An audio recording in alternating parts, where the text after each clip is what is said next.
አስኳል ድርሰት ሲድኒ ሸልደን ትርጉም ፋንታውን ኃይሌ ዮሴፍ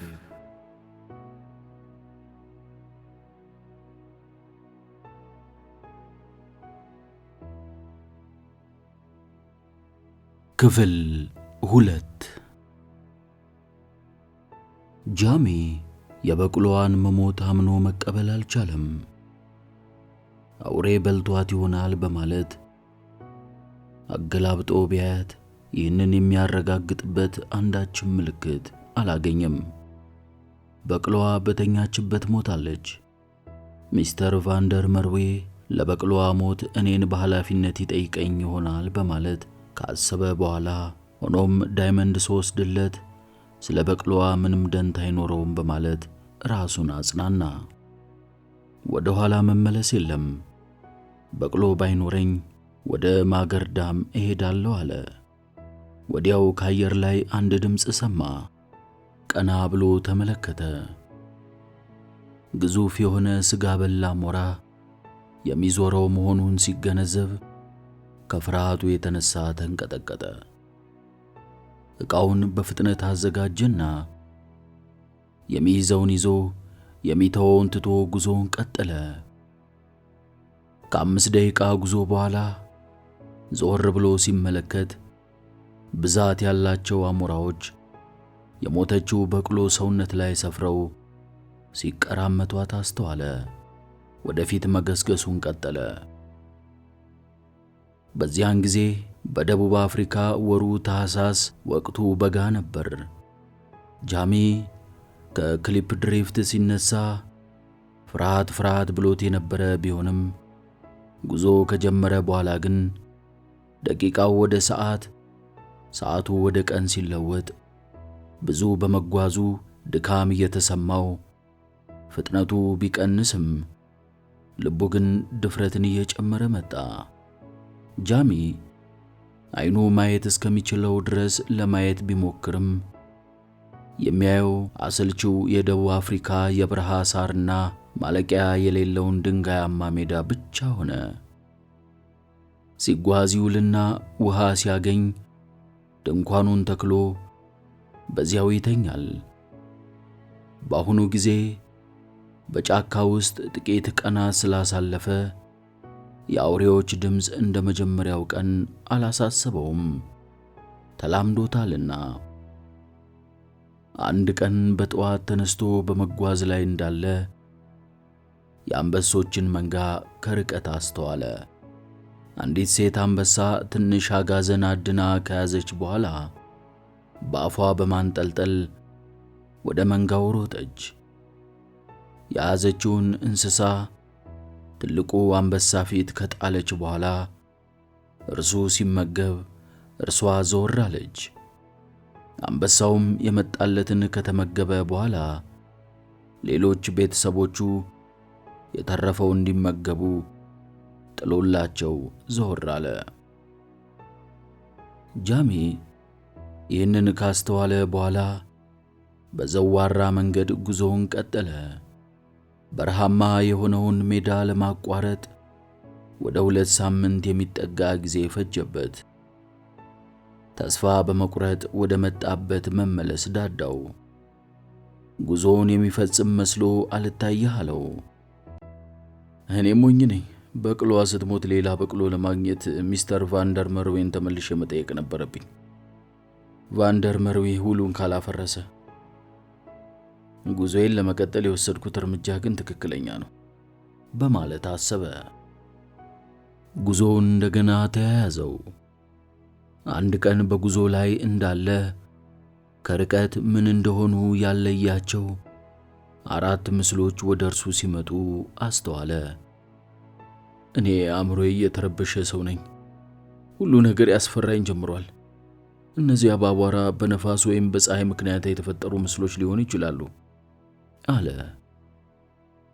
ምስሎቹ እየቀረቡ ነው። ከፍርሃቱ የተነሳ የጃሚ ልብ በኃይል በመምታት ላይ መሆኑ በድምፁ ጉልህነት ያስታውቅ ጀመር። ሰዎች፣ የሰው ልጆች እዚህ አካባቢ አሉ በማለት ተገረመ። ካሁን በፊት ተናግሮ እንደማያውቅ ሁሉ እንዴት እንደሚናገር ጠፋበት። አራቱ ሰዎች አጠገቡ ደረሱ። እነኚህ ሰዎች ዳይመንድ ፍለጋ ተሰማርተው ከድካም በስተቀር ጥቂትም ዳይመንድ ሳያገኙ ባዶ እጃቸውን ተስፋ በመቁረጥ ወደ ክሊፕ ድሪፍት የሚመለሱ ነበሩ። ሄሎ አለ ጃሚ። ከሰዎቹ መካከል አንደኛው ወደፊት ብትሄድ ምንም አታገኝም። ሁሉንም እኛ ዳሰነዋል። ፈልገን ያገኘነው ነገር የለም። ጊዜም በከንቱ አታባክን፣ ወደ መጣህበት ተመለስ አለው። ሌሎቹ ምንም ሳይናገሩ ጥለውት ሄዱ። ጃሚ ሁሉንም ነገር ማሰቡንና ማንሰላሰሉን አቆመ። ኃይለኛውን ፀሐይና ጥቋቁር ተናዳፊ ዝንቦቹን ሊቋቋማቸው አልቻለም። ከሁለቱም የሚደበቅበት ስፍራ የለውም።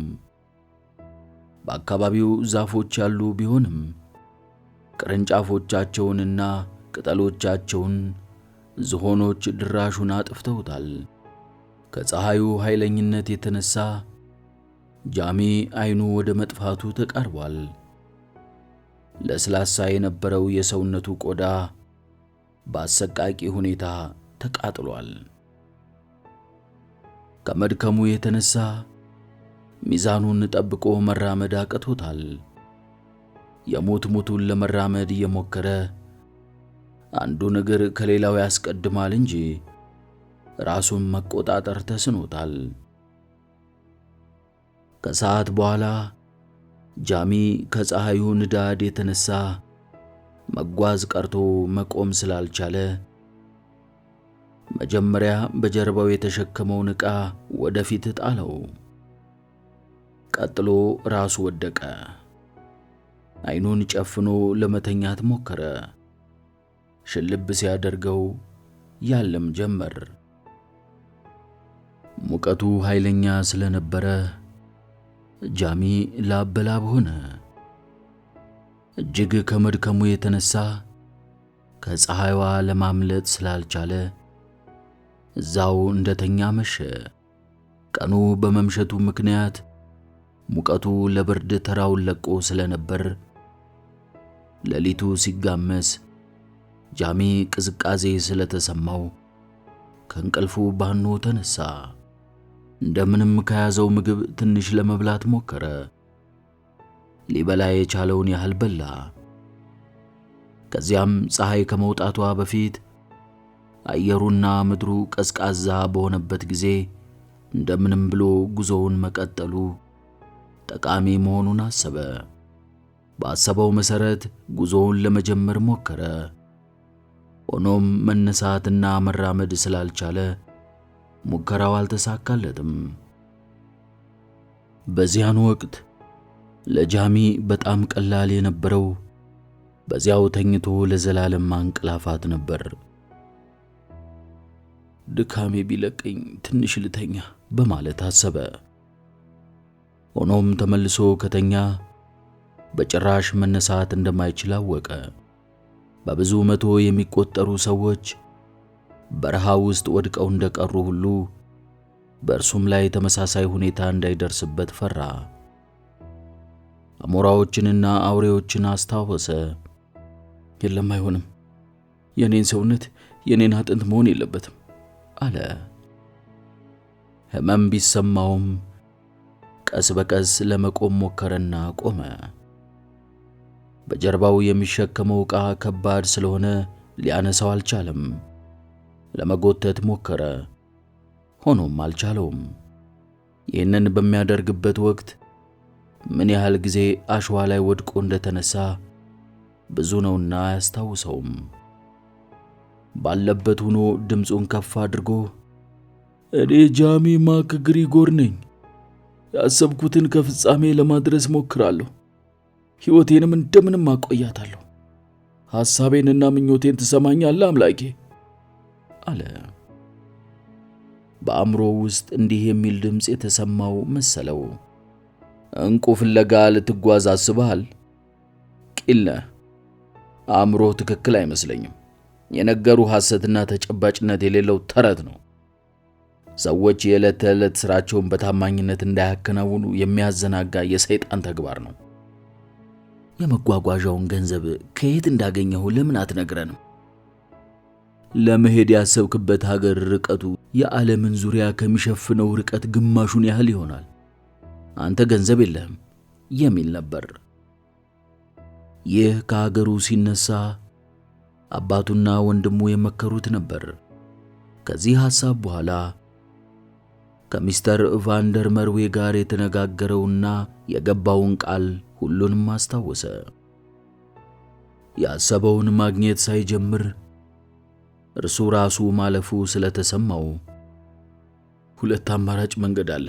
ወደፊት ጉዞውን መቀጠል ትችላለህ ወይም እዚሁ ቆይተህ መሞት በማለት ለራሱ ተናገረ።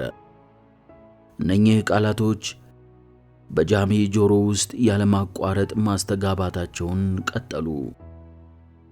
ቀስ በቀስ ልራመድ በማለት ራሱን አበረታታውና አንዳንድ እያለ መጓዝ ጀመረ። ከሁለት ቀናት ጉዞ በኋላ ጃሚ እንደምንም እያዘገመ ከማገርዳም መንደሮች ወደ አንዱ ደረሰ። የፀሐዩ ንዳድ ባደረሰበት ጉዳት ሰውነቱ ቆስሏል። ከአዳዲስ ቁስሎቹ ደም ሲፈስ የቆዩት ደግሞ እያዡ ተቸገረ። የዓይኑ አካባቢ ከመጎድጎዱም በላይ ሙሉ በሙሉ ሊጨፈን ተቃርቧል። ከድካሙ ብዛት የተነሳ በአውራ ጎዳናው መሃል ተዝለፍልፎ ወደቀ። የተበጣጠሱ ጨርቆች በሰውነቱ ላይ ተጠምጥሞበታል። በአካባቢው ሆነው የእርሱን እንደዚያ መሆን ያስተውሉ የነበሩ ማዕድን ቆፋሪዎች የተሸከመውን ዕቃና የተተበተበበትን ጨርቆች ለማላቀቅ ሲጥሩ ጃሚ በተረፈችው በጣም ትንሽ አቅም ለመፍጨርጨር ሞከረ። ቅዠት በተቀላቀለው ጩኸት ዳይመንድ አጠገብ ዞር በሉ፣ ከዕንቁ አጠገብ ዞር በሉ ይል ጀመር። በሰውነቱ ላይ ቁስሉን ከሸፈነው ፋሻ በስተቀር ምንም ልብስ ሳይለብስ በደንብ ባልተዘጋጀ ትንሽ ክፍል ውስጥ በትንሽ አልጋ ላይ ለ3 ቀናት ያህል ከተኛ በኋላ ነው የነቃው። ዓይኑ በአካባቢው ሲያማትር በቅድሚያ ወፍራም ሲያዩዋት የደስደስ ያላትና በመካከለኛ ዕድሜ ላይ የምትገኝ ሴት አልጋው አጠገብ ተቀምጣ አስተዋላት። ብሎ ሳይጨርስ አቋረጠ። ሴትዮዋ ይህንን ስትረዳ አይዞህ፣ ምንም አይደለም፣ ቀላል ነው፣ አሞ ስለነበረ ነው እዚህ የመጣው በማለት ለማጽናናትና መንፈሱን ለማረጋጋት ሞከረች።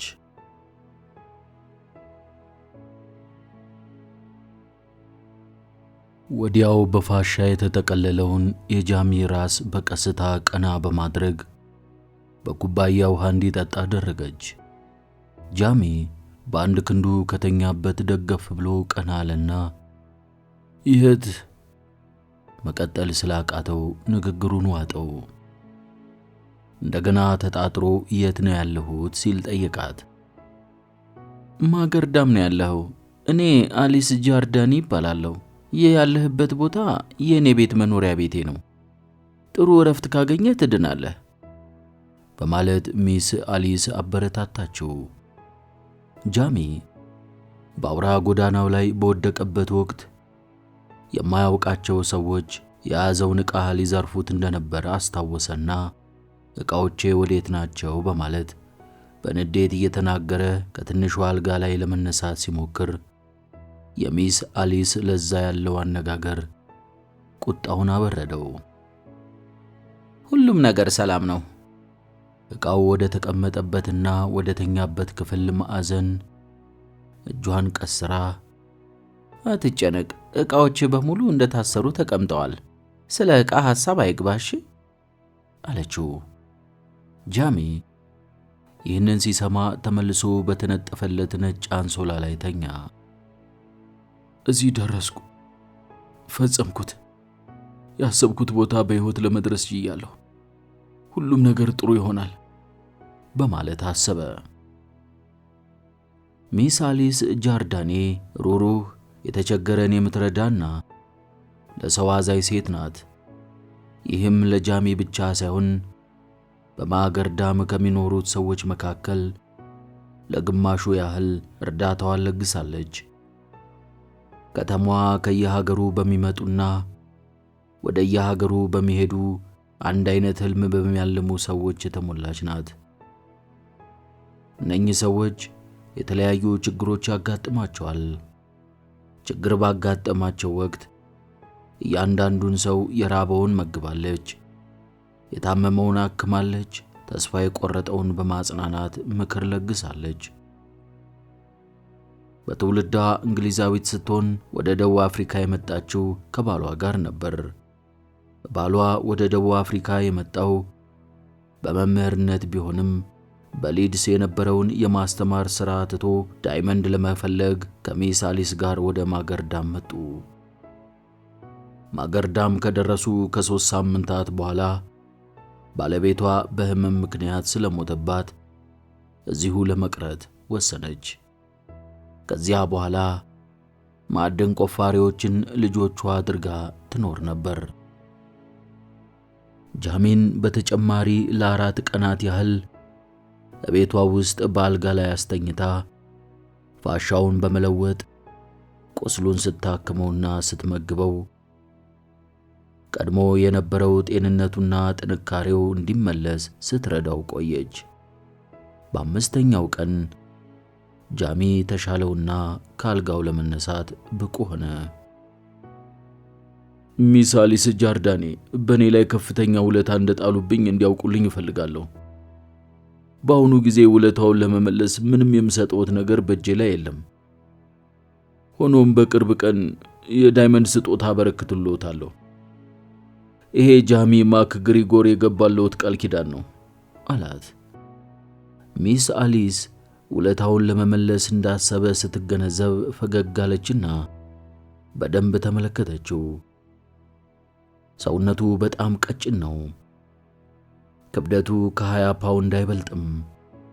ከደረሰበት ህመም የተነሳ አይኖቹ በሐዘን የተሞሉ ቢሆኑም በነበረው መንፈስ ጠንካራነት ከሌሎች ሰዎች የተለየ መሆኑን ሚስ ጃርዳኔ ተገነዘበች። ጃሚ ከአልጋ እንደተነሳ የታጠቡ ልብሶቹን ለባብሶ ከተማዋን ለመጎብኘት ከቤት ወጣ። የማገርዳም ከተማ መጠኗ ይነስ እንጂ ክሊፕ ድሪፍትን ትመስላለች። ድንኳኑ፣ ጋሪው፣ አቧራማው መንገድ፣ የሱቆቹ አሰራርና የእንቁ ፈላጊዎቹ ብዛት ወዘተ የከተማዋ መለያ ናቸው። ጃሚ በአንድ መጠጥ ቤት አጠገብ ሲያልፍ የበርካታ ሰዎች ጫጫታ ሰማና ገባ። ብዛት ያላቸው ሰዎች ቀይ ሸሚዝ የለበሰውን አየርላንዳዊ ከበው እየጮሁ ሲነጋገሩ ተመለከተ። ምንድነው ነገሩ? በማለት ጠየቀ። ዛሬ የዚህ ሰው የደስታ ቀን ነው። ደስ ያለውም እንቁ ስላገኘ ነው። በመሆኑም በዚህ ሳሎን ላሉትና የደስታው ተካፋይ ለሆኑ ሰዎች ሁሉ ሊጠጡ የሚችሉትን መጠጥ በሙሉ ዋጋውን ይከፍላል አለው ከሰዎቹ አንዱ። ጃሚ እንቁ ለማግኘት ሞክረው ለጊዜው ሳይሳካላቸው ቢቀርም በአየርላንዱ ግብዣ ላይ ወደ ተገኙት ሰዎች ዘንድ ሄዶ በመቀመጥ የውይይታቸው ተካፋይ ሆነ። በክቡ ጠረጴዛ ዙሪያ ከተቀመጡት ሰዎች መካከል አንዱ ጃሚ ማክ ግሪጎርን ከየት ሀገር እንደመጣ ጠየቀው። ስኮትላንድ መሆኑን ነገረው። በስኮትላንድ ምን አይነት ያልተጨበጠና እውነትነት የሌለው ወሬ እንደሚነግሯችሁና እንደሚያጓጓችሁ አይገባኝም። ይሄ መጥፎ ሀገር ነው። የዳይመንዱ ብዛት ጥቂት ስለሆነ በቀላሉ ማግኘት አይቻልም። ከብዙ ልፋት በኋላ ቢገኝም የደከምነውን ድካምና ያወጣነውን ወጪ ሊሸፍን የሚችል የሚያረካ ግን አይደለም ሲል አንደኛው የውይይቱን ርዕስ ጀመረው። ማዕድን ቆፋሪዎቹ ስለ ሌሎች ቦታዎች ማለትም ስለ ጎንግ ጎንግ፣ ስለ ፎርሎን ሆፕ፣ ስለ ዴል ፓርትስ፣ ስለ ፕሩማንስ ኮፔይ፣ ስለ ሲኪስ ፒኒ ራሽ ይነጋገሩ ነበር። ሁሉም የሚያወሩት ተመሳሳይ ወሬ ነው። የሚያወሩትም ቀን ሙሉ ታላላቅ ድንጋዮችን ፈንቅለው ጉድጓዶቹን ቆፍረው ጉልበታቸው እስኪዝል ላባቸው እስኪንጠፈጠፍና ወገባቸው እስኪጎብጥ ቢሰሩም በየቀኑ ሊያገኙ የሚችሉት በጣም ትንሽ ዳይመንድ ብቻ መሆኑን ነው። ይህም አንድ ሰው ያሰበውን የሚያሟላለትና ሀብታም ሊያደርገው የሚችል አይደለም። ሆኖም ተስፋ ላለመቁረጥ በቂ ነው። በመሆኑም ከዛሬ ነገ የበለጠ አገኛለሁ በማለት ለመስራት ይገፋፋ ነበር። ከተማዋ በሁለት ምድብ በተከፈሉ ሰዎች የተሞላች ነች። በተስፋ የሚኖሩ ሰርተን አንድ ቀን ውጤታማ እንሆናለን በሚሉና ሞክረው አልሳካ ባላቸውና ለወደፊት ብሩህ ተስፋ በማይታያቸው የተሞላች ናት። ተስፋ አለን የሚሉት ወደ ከተማዋ ሲገቡ፣ ተስፋ የቆረጡት ወደ መጡበት ይመለሳሉ። ጃሚ ከየትኛው ወገን እንደሆነ ያውቀዋል። ቀይ ሸሚዝ ወደ ለበሰው የአየርላንድ ሰው ጠጋ በማለት ቫንደር መርዌ የሰጠውን ካርታ አውጥቶ አሳየው። የመጠጥ ኃይል የሚያንገላታው አየርላንዳዊ ካርታውን አየት አደረገና መልሶ ጃሚ እጁ ላይ ወረወረለት። ዋጋ የለውም፣ በዚህ አካባቢ ያለው እንቁ ተለቅሞ አልቋል። እኔ አንተን ብሆን ይሄንን በፍጹም አልሞክረው አለው። ጃሚ ሊያምን አልቻለም። ምክንያቱም ያንን ሁሉ የስቃይ ጉዞ ለመጀመርና እዚህ ድረስ ለመምጣት ያስቻለው የቫንደር መርዌ ካርታ ነው። ስማኝ፣ ወደ ኮሉስበርግ ሂድ፣ እነሱ ዳይመንዶች የሚገኙት እዚያ ነው ሲለው፣ ሌላው ማዕድን ቆፋሪ ደግሞ በተለይ ግሊፎላንስኮፕ የተባለው ቦታ እዚያ ነው መቆፈር፣ እዚያ ነው መፈለግ። ወዳጄ፣ የእኔም ምክር የምትሰማኝ ከሆነ በጨረቃ ብርሃን ሳይቀር ለማግኘት መጣር አለብህ አለው። በዚያው ዕለት ማታ ራት ሲበሉ እዚህ ሀገር አንዱ ቦታ የሚገኘው እንቁ ሌላ ቦታም ሊገኝ ይችላል። ስለሆነም በቅድሚያ የራስህን አቅጣጫና ቦታ ምረጥና በመሳሪያ ቆፍር፣ ከዚያም ጸልይ ታገኛለህ። ይህንን ነው ሌሎች ኤክስፐርቶች ወይንም በዚህ ሙያ ብዙ የሰሩ የማዕድን ቆፋሪዎች ሁሉ የሚያደርጉት በማለት ሚስስ ጃርዳኔ መከረችው። ያንን ሌሊት በሐሳብ ሲዋትት ያለ እንቅልፍ አሳለፈውና ሊነጋጋ ሲል የደረሰበት ውሳኔ የቫንደር መርዌን ካርታና እዚያ ያገኛቸው ሰዎች የመከሩትን ሁሉ በመተው የሞደር ወንዝን ተከትሎ ወደ ምስራቅ ለመጓዝ ወሰነና ጠዋት ተነስቶ ሚስ ጃርዳኔን ደህና ሁኚ በማለት ተሰናብቷት ጉዞውን ቀጠለ። 3 ቀናትና 2 ምሽት ያህል ከተጓዘ በኋላ ዳይመንድ ሳይገኝ አይቀርም የሚል ግምት ባደረበት ቦታ ላይ ትንሿን ድንኳኑን ተከለ። በወንዙ ዳርና ዳር በውሃ የተቦረቦሩ ትልልቅ ድንጋዮች አሉ። ጃሚ ከአካባቢው ወፈር ያለ እንጨት ከቆረጠ በኋላ ድንጋዮቹን ቀስ በቀስ በመፈንቀል ከስራቸው እንቁ ለማግኘት ጣረ።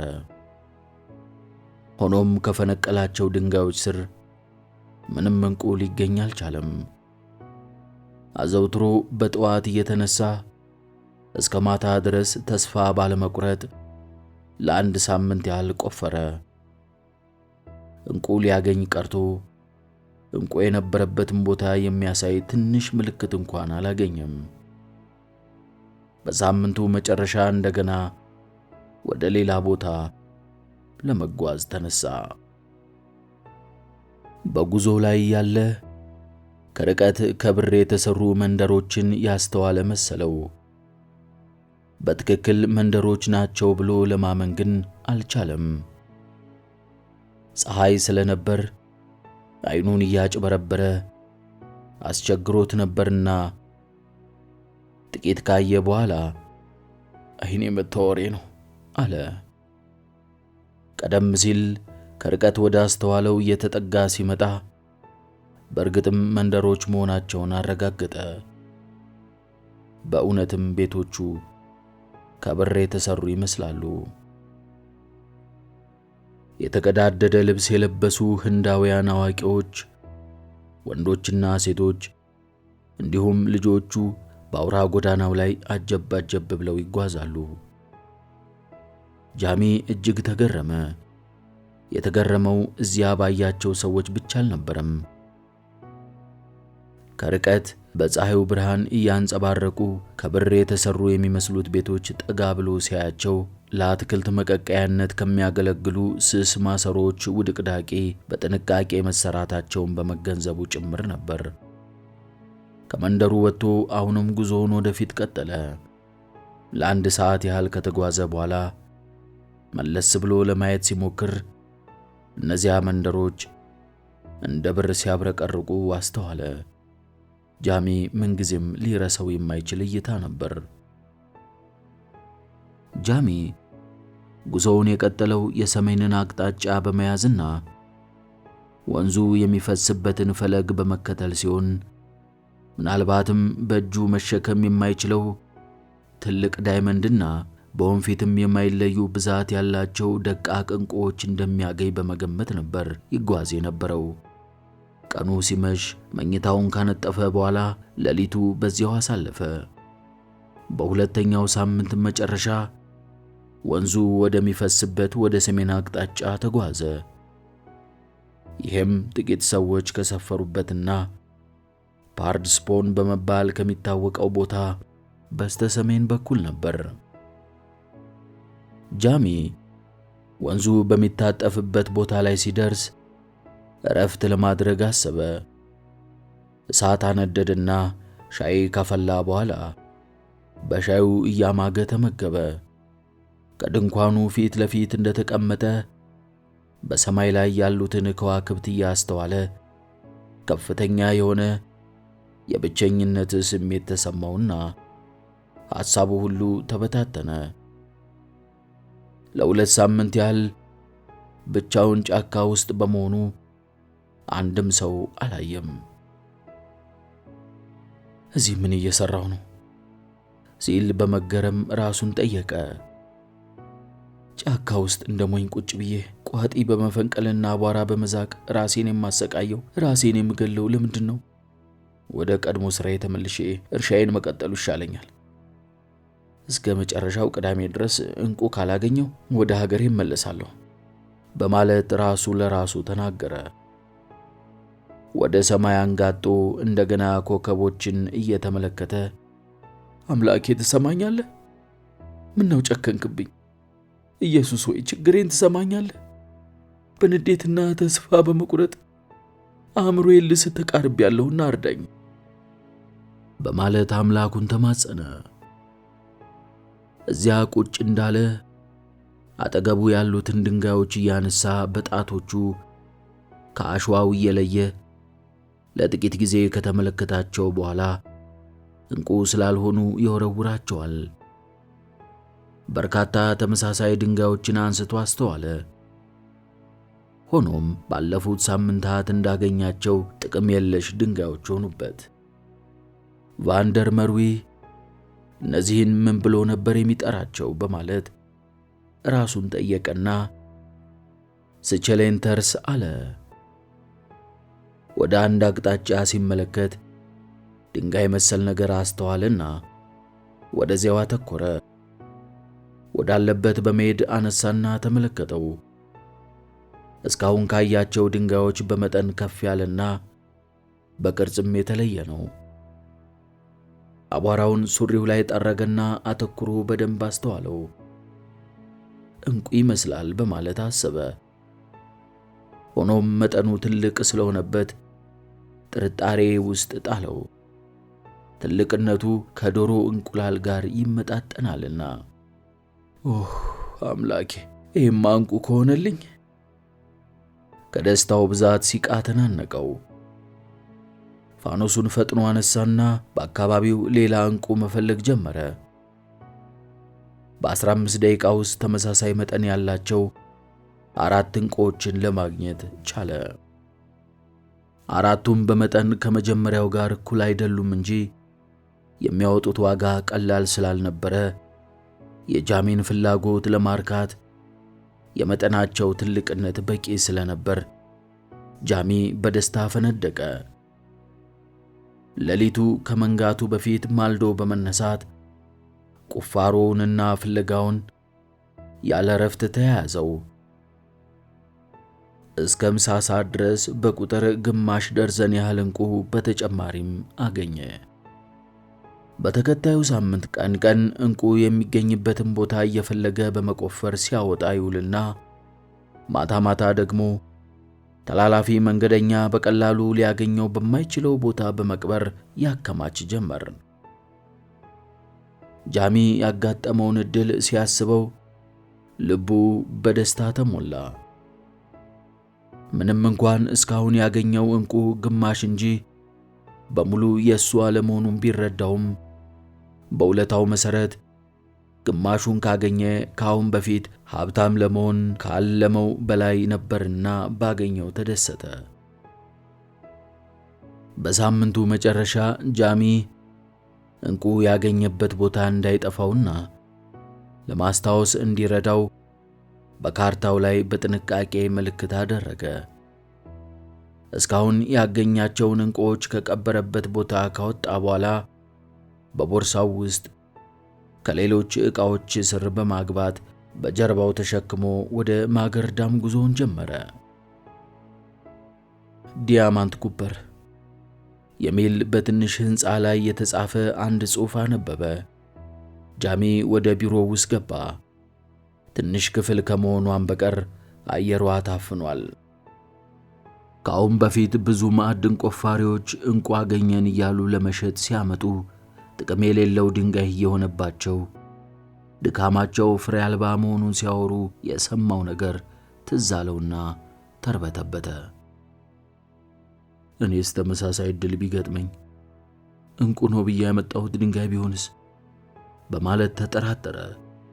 ፈታሹ ማዕድን ቆፋሪዎች የሚያመጡት ዕንቁ ይሁን ሌላ ነገር የሚመረምረው ሰው ጽዳት በጎደለው ዴስክ ላይ ተቀምጧል፣ የምረዳህ ነገር አለ በማለት ጃሚን ጠየቀው።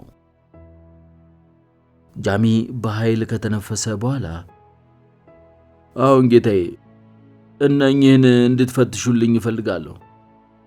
ጃሚ በቁፋሮ ያገኛቸውን ድንጋዮች በጠረጴዛው ላይ ማስቀመጥ ጀመረ። አውጥቶ በጨረሰበት ወቅት በአጠቃላይ 27 ቁርጥራጮችን ማስቀመጡን አረጋገጠ። ፈታሹ ጃሚ ያመጣቸው ሁሉም ዕንቁ መሆናቸውንና ብዛታቸውን ካጤነ በኋላ ለረጅም ጊዜ በከፍተኛ አድናቆት አተኩሮ ተመለከታቸውና እነኚህን የት አካባቢ ነው ያገኛቸው በማለት ጠየቀው። ዕንቁ መሆናቸውንና አለመሆናቸውን ከነገርከኝ በኋላ የት እንዳገኘኋቸው እነግርሃለሁ አለው ጃሚ። መርማሪው ከቀረበለት መካከል ጃሚ በመጀመሪያ ያገኘውን ትልቁን መረጠና ወደ መመርመሪያ መሳሪያ አስገባው። ዕንቁ መሆኑን ሲያረጋግጥ እግዚኦ ካለ በኋላ እስከ ዛሬ ድረስ ሕይወቴን በሙሉ ካየኋቸው ዕንቁዎች በትልቅነቱ የአንደኝነት ደረጃ የሚይዘው ይሄው ነው። ጃሚ ይህንን ሲሰማ በደስታ መጮህና መጨፈር ጀመረ። ፈታሹ ሰውዬ ግን ጃሚ ዕንቁዎቹን ከየት እንዳገኛቸው እንዲነግረው ከየት አገኛቸው በማለት ያለማቋረጥ ይለምነውና ይወተውተው ጀመር። በ15 ደቂቃ ውስጥ ወደ መዝናኛ ቤት እመጣለሁና እዛ ጠብቀኝ። እዚያ በምንገናኝበት ወቅት ከየት እንዳገኘኋቸው እነግርሃለሁ አለውና ዕንቁዎቹን በጥንቃቄ ከሰበሰበ በኋላ በቦርሳው ከተተና ወጥቶ ሄደ። መንገዱን ይዞ ቁልቁል ከወረደ በኋላ ወደ መመዝገቢያ ቢሮ አመራና በሚስተር ቫንደር መርዌና በጃሚ ማክ ግሪጎር ስም አስመዝግቤ የባለቤትነት መታወቂያ ማግኘት እፈልጋለሁ አለ። መጀመሪያ ወደ ምዝገባው ቢሮ ሲገባ 1 ሳንቲም እንኳን የሌለው ገበሬ ነበር።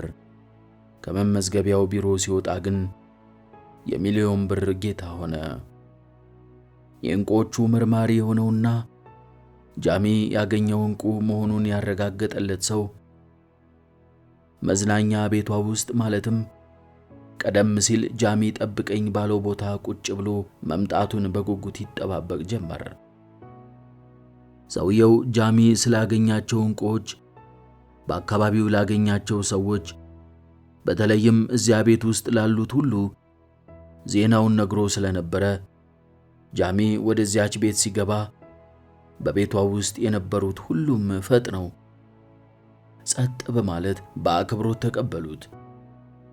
በእያንዳንዱ ሰው አእምሮ ውስጥ ግን አንድ ያልተሰነዘረ ጥያቄ ይጉላላ ነበር። ጃሚ ወደ ቡና ቤቱ ባለቤት ዘንድ በመሄድ አሁን እዚህ የተገኘሁት ያገኘሁትን ዕንቁ ለማስመረቅ ነው አለና ፊቱን በቤቱ ውስጥ ወዳሉት ሰዎች አዞረ። ጃሚ ወደ ሚስ አሊስ ጃርዳኔ ማድ ቤት ሲሄድ ሚስ ጃርዳኔ ቁጭ ብላ ሻይ ስትጠጣ አገኛት። እርሱም ባየች ጊዜ ፊቷ በደስታ ፈካ። ጃሚ ሆ በደህና ተመለስክ? ለአምላክ ምስጋና ይግባው ካለች በኋላ በፊቱ ላይ የሚታየውን ሁኔታ ያልተላጨው ጺሙን ካስተዋለች በኋላ የሄድክበት እንዳሰብከው አልተሳካም እንዴ? ካልተሳካም አታስብ፣ ይሄ ሻይ አብረን እንጠጣለን የኔ ክብር፣ ከዛ በኋላ ጥሩ ስሜት ይሰማል በማለት ለማጽናናት ሞከረች። ምንም ሳይናገር ከቦርሳው ውስጥ ትልቁን ዕንቁ አወጣና ለሚስ ጃርዳኔ ሰጣት። ከዚያም ቃል ኪዳኔን አክብሬያለሁ አለ ጃሚ። ለረጅም ጊዜ ትኩር ብላ እያገላበጠች ዕንቁን በመገረም ተመለከተችው። ዓይኗ እንባ ቀረረ። ወዲያው አይዞህ ጃሚ፣ አይሆንም፣ ይህንን እኔ አልፈልግም፣ በደንብ አታየውም እንዴ? ትልቅ እኮ ነው በማለት ትናገር ጀመር። ድምጿ በጣም ለስላሳ ነበር። ጃሚ ማክ ግሪጎር ወደ ክሊፕ ድሪፍት ለመመለስ ሁሉንም በጥንቃቄ ማከናወን ጀመረ። በቅድሚያ አንድ ትንሽ ዕንቁ ሸጠና ፈረስና ጋሪ ላከራየው ሰው ዋጋውን ከከፈለው በኋላ በሽርክና የሚሰራለትን ሰው ላለማታለል በማሰብ ያወጣውን ወጪ አንድ ባንድ መዘገበ። ወደ ክሊፕ ድሪፍት ያደረገው የመልስ ጉዞ ቀላልና ምቾት የተሞላበት ነበር። ዕንቁ ፍለጋ ሲሄድ ያጋጠመውን መከራና ችግር ሲመለስ ደግሞ የነበረውን ምቾት በማወዳደር የደረሰበትን ሁሉ ለማስታወስ እጅግ ተገረመ። የኔ ጉዞ በድሃና በሀብታም መካከል ያለውን ልዩነት ደህና አድርጎ ያስረዳል። ድሃ በእግሩ ይጓዛል፣ ሀብታም ደግሞ ገንዘቡን ከፍሎ ምቾት ባለው ጋሪ ይንፈላሰሳል በማለት ሐሳቡን ደመደመ። ጃሚ ፈረሱን በጅራፍ ሸንቀጥ እያደረገ የነበረውን ሳር እየበጠሰ በፍጥነት ይጋልብ ጀመር።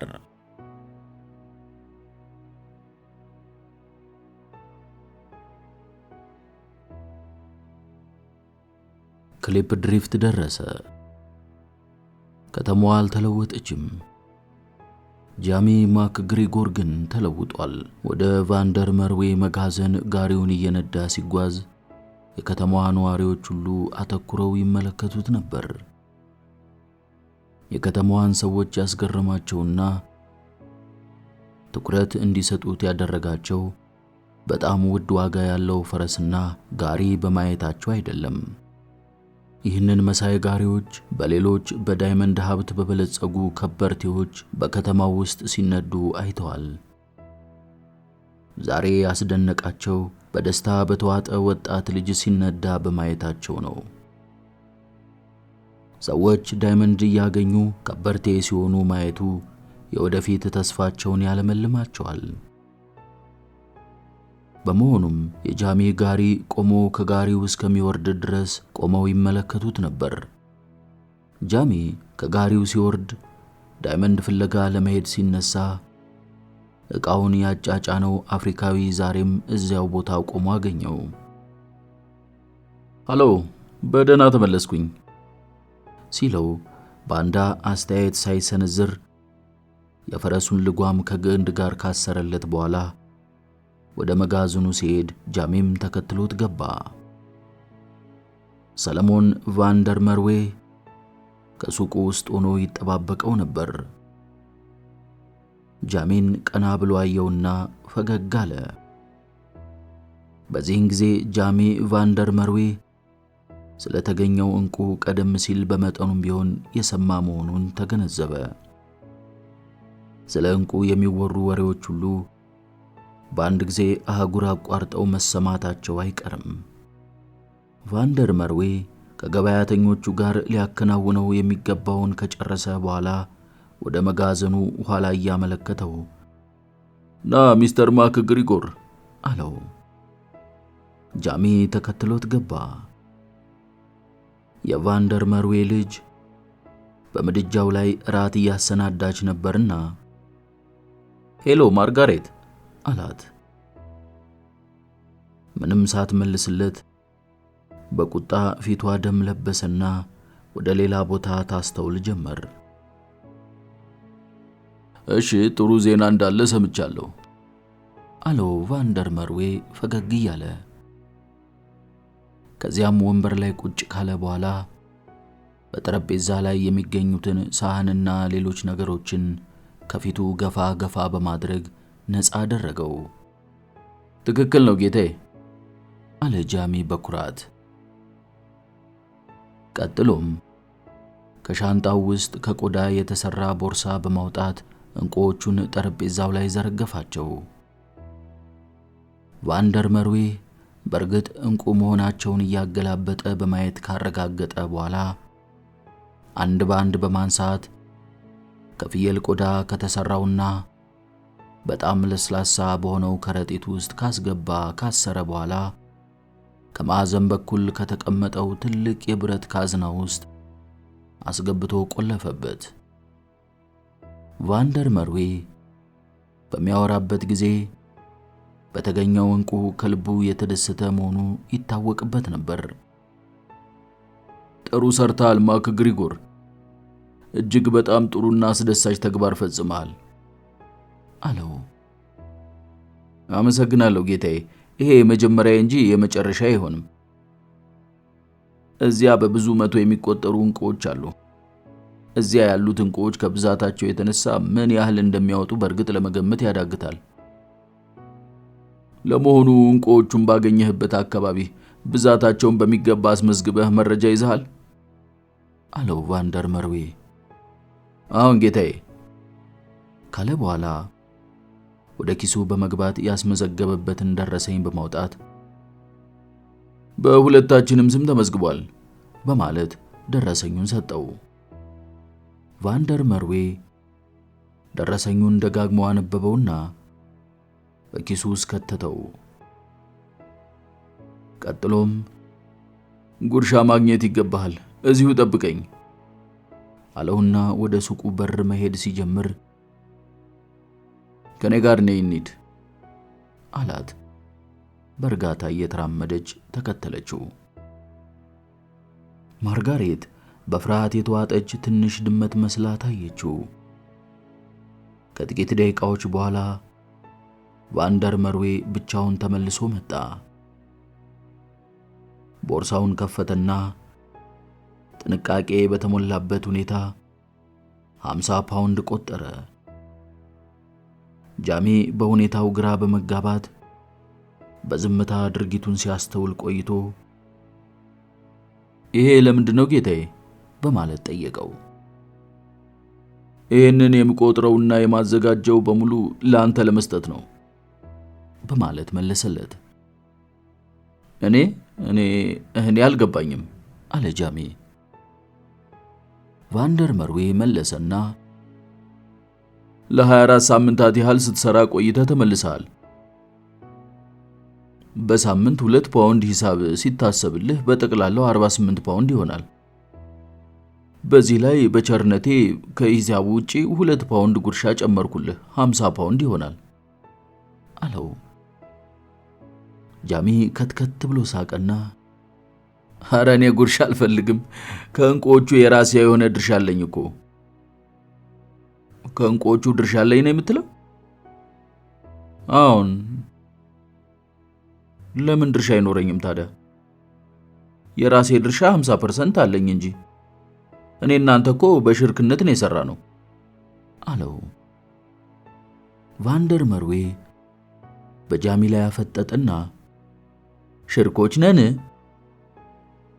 ይህንን አይነት አስተሳሰብ ከየት አባን ያመጣህ እባክህ? ከየት አገኘው? እኔ እናንተ በሽርክነት ልንሰራ ካሁን በፊት ውለታ አድርገናል እኮ። ውለታ ማድረጋችን ትክክል ነው። ለመሆኑ ኮንትራቱን በደንብ አንብበዋል?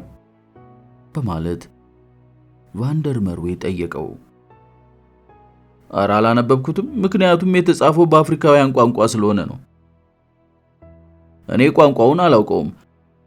አንተ ውለታውን ከተፈራረምን በኋላ በሽርክነት እንደምንሰራ ያገኘነውን እኩል እንደምንካፈል ወረቀቱን ይዘህ ጽሑፉን አንብበህልኝ ነበር።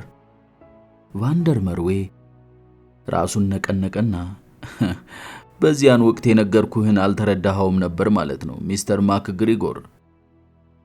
እኔ ሸርክ አልፈልግም። አንተ ትሰራልኝ የነበረው በገንዘብ ቀጥሬህ ነበር እንጂ በሽርክነት አልነበረም። ሰራተኛዬ ስለሆንክ ነው አስፈላጊ ነገሮችን ሁሉ አሟልቼ እንቁ ፈልገህ እንድታመጣልኝ የላኩህ ሲለው፣ ጃሚ ቀስ በቀስ የሰውነቱ ሙቀት እየጨመረና ንዴቱ እየበረታ ይሄድ ጀመር። ቆጣ ብሎ አንተ ለኔ ምንም የሰጠኝ ነገር የለም። ለሰጠኝ ዕቃዎች ሁሉ ጠቅላላ ዋጋቸውን 120 ፓውንድ ከፍዬሃለሁ አለው። ቫንደር መርዌ ከትከሻው እንደ መርገፍ ገፋልና በማይረባና እውነትነት በሌለው ነገር ጊዜን ካንተ ጋር ለማጥፋት አልፈልግም። ምን እንደማደርግ ልንገርህ። ከኔ ይቅር በማለት ነገሩን ባጭሩ ለመቁረጥ ያህል 5 ፓውንድ በተጨማሪ እሰጣለሁ። ይሄ ከጭቅጭቃችን የሚገላግለን ይመስለኛል። ይህ ትልቅ ቸርነትና ሩህሩህነት ነው አለው። ጃሚ በጣም ከመናደዱ የተነሳ እልህ ተናነቀው። ይህንን ከባድ ነገር እንዲህ ባጭሩ ልንቋጨው አንችልም። ዳይመንዶቹን የጋራ ባለቤትነት አስመዝግቤያለሁ። ስለሆነም እኩል የመካፈል መብት አለኝ። የተመዘገበው እኮ በሁለታችን ስም ነው። ቫንደር መርዌ ፈገግ ለማለት ሞከረና አንተ እኔን ለማታለል ሞክራል፣ በማታለልህም በወንጀል አሳስርህ ነበር ካለው በኋላ ገንዘቡን ጃሚ እጅ ላይ ወረወረለትና አሁን የሰራህበትን ደሞዝ ወስደሃል፣ በአስቸኳይ ከቤት ይውጣልኝ አለው። እሞግታለሁ፣ ዝም ብዬ የምተው እንዳይመስልህ አለው ጃሚ። ለመሆኑ ለጠበቃ የሚሆን ገንዘብ አለ? እዚህ ሀገር ያሉት ጠበቆች ሁሉም የኔ ናቸው አለው። ይህ አይነቱ ግፍ በእኔ ላይ መድረስ መፈጸም አልነበረበትም። እውነት አይመስለኝም፣ ህልም ነው፣ ከህልምም የሚያስፈራ ህልም እንጂ ካለ በኋላ እንቁን ለማግኘት በበረሃ የተቃጠለው፣ ከጠዋት እስከ ማታ ያለ ረፍት የደከመው፣ እንዲሁም ያሳለፋቸው የስቃይ ሳምንቶችና ወሮች፣ ከዚያም አልፎ እስከ ሞት አፋፍ ደርሶ የነበረበት ሁኔታ ሁሉ ትዝ ሲለው ዘገነነው።